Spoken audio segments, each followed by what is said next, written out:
2017. Ano da Palavra.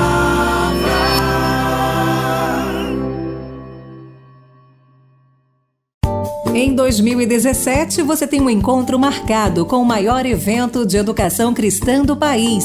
Participe do 9º Congresso Nacional de Escola Dominical, de 12 a 15 de outubro de 2017, no Rio Centro, Rio de Janeiro. Palestras, seminários e workshops com os grandes nomes da educação cristã nacional e internacional. 9º Congresso Nacional de Escola Dominical, celebrando os 500 anos da Reforma Protestante.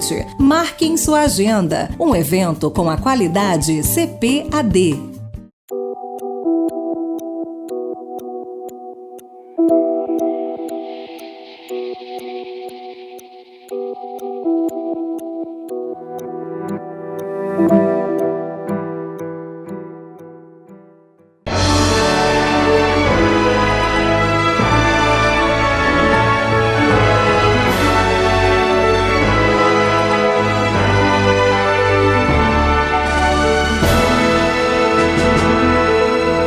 Subsídios.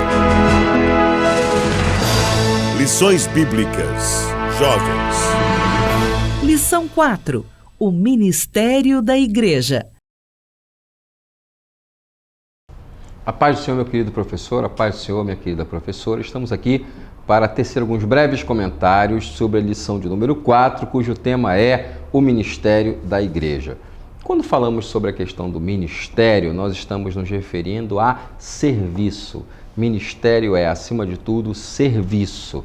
O ministério deve ser composto de pessoas que são servos e servas de Deus em todos os aspectos para que eles possam ministrar às outras pessoas. Quando falamos nessa questão de ministério, nós devemos levar em consideração que ministério é uma forma de serviço ao Senhor e ao próximo e também uma forma de adoração. Quando dizemos que o ministério é uma forma de adoração, nós estamos dizendo que adoramos a Deus quando ministramos a outras pessoas, quando Deus nos dá dons, quando Deus nos dá talento e nós utilizamos esses dons e talentos em prol do reino de Deus, nós estamos exercendo um ministério em relação à igreja. Quando eu digo isso, não estou dizendo que todas as pessoas que têm um talento ou um dom devem pertencer ao ministério da igreja local, ministério esse no sentido pastoral, em que envolve a liderança da igreja. Quando eu estou me referindo a esse tipo de ministério,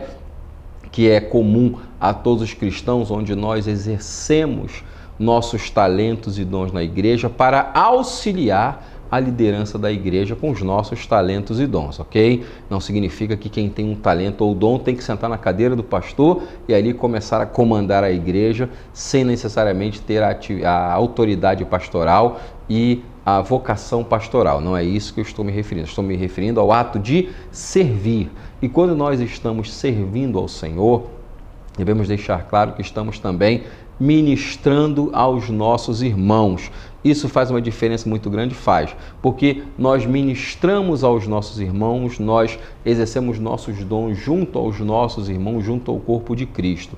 Isso também é uma forma de adoração, principalmente hoje em nossos dias, em que as pessoas entendem que adorar é simplesmente cantar, levantar a mão, fazer parte de um grupo de louvor e chorar no momento de adoração. Devemos deixar claro que a adoração ela envolve não apenas um momento relacionado à adoração, momento de louvor num culto, onde nós cantamos os hinos junto com aquela pessoa que está no púlpito conduzindo aquela música, aquela canção. Na verdade, a adoração é um sistema de vida em que nós somos a mesma pessoa fora da igreja que somos dentro da igreja. Nós adoramos ao Senhor com a nossa vida, com as nossas atitudes, com as nossas palavras. Então, a adoração não é um momento estanque na vida do cristão. A todo momento, nós somos convidados, na verdade, a ter uma vida de adoração diante de Deus. E ministério significa isso, que é serviço. No Antigo Testamento, o ministério para Deus era geralmente exercido pelos sacerdotes, pelos levitas e posteriormente, na história de Israel, nós vamos encontrar os chamados profetas. Os sacerdotes eram aqueles que ministravam ao povo e faziam a intermediação do povo para com Deus. Eram aqueles que participavam do culto, aqueles que orientavam o andamento do culto. Os levitas eles eram aqueles que, à luz da palavra de Deus, faziam a guarda do santuário, que desmontavam o tabernáculo e montavam e transportavam ali o tabernáculo também. É curioso que hoje nós ouvimos por aí que aqueles que cantam são chamados levitas. Com base em que se costuma dizer isso? Quando Davi assumiu o trono, ele separou alguns levitas que cantavam em coros e ali naqueles coros ele os dividiu. E aí traz-se a ideia de que levita é aquele que canta, aquele que pega o microfone ou aquele que toca um instrumento. Esses são levitas. Na verdade, se nós formos originalmente observar a expressão levita e a função que os levitas tinham junto ao trabalho de Moisés, nós vamos ver que os levitas, na verdade, eram aqueles que pegavam na parte pesada do templo. Eles montavam o tabernáculo, desmontavam o tabernáculo, faziam ali o recolhimento daquilo que havia sobrado entre um sacrifício e outro.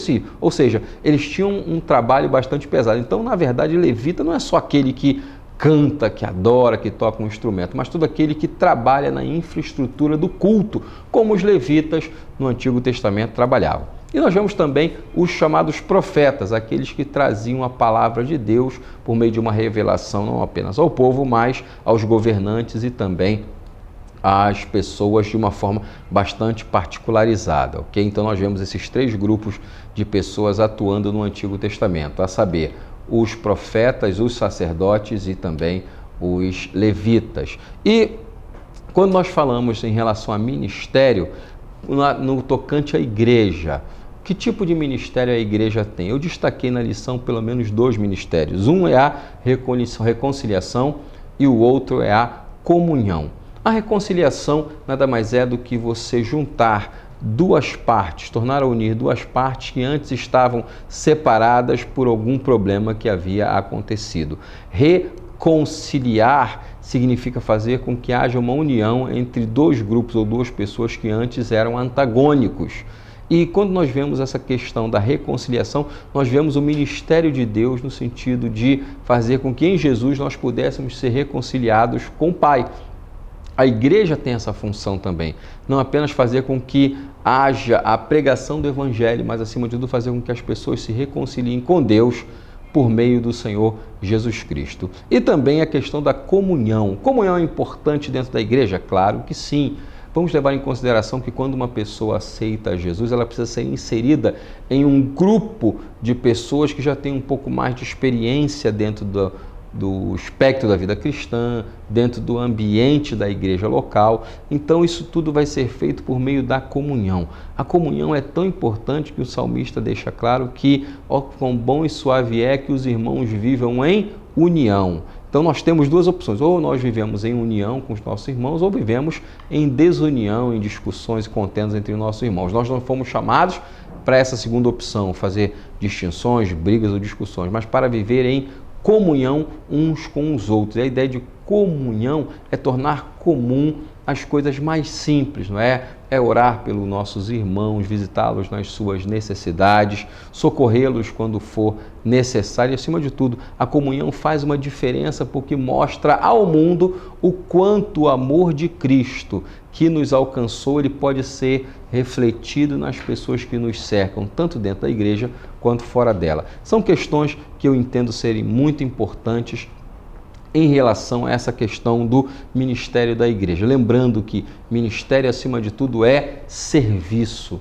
Jesus, ele, quando veio a este mundo, ele ministrou diversas vezes, principalmente a pessoas que ele não conhecia, foi lá, ensinou aquelas pessoas, curou aquelas pessoas, libertou pessoas. Jesus estava ali a serviço de Deus para fazer com que as pessoas pudessem ter um conhecimento maior com Deus, pudessem ver a obra de Deus e, acima de tudo, pudessem ser reconciliadas com Deus e, acima de tudo, ter comunhão com Ele. Imagine só, você ser reconciliado com Deus e ficar distante dele. Então, são palavras que precisam andar sempre juntas. Reconciliação e comunhão. Não dá para pensar em uma pessoa que foi reconciliada, foi trazida a um círculo de convivência e essa pessoa não ter ali a comunhão necessária para estar transitando naquele local para falar com as pessoas e para que possam crescer juntas como um todo. Que Deus possa abençoar grandemente a tua aula, o teu ministério e que, acima de tudo, você possa, neste domingo,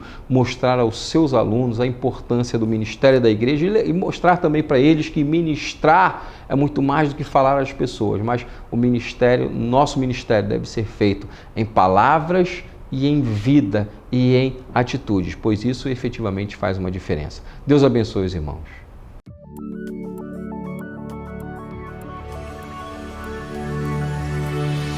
CPAD, a editora da Escola Dominical.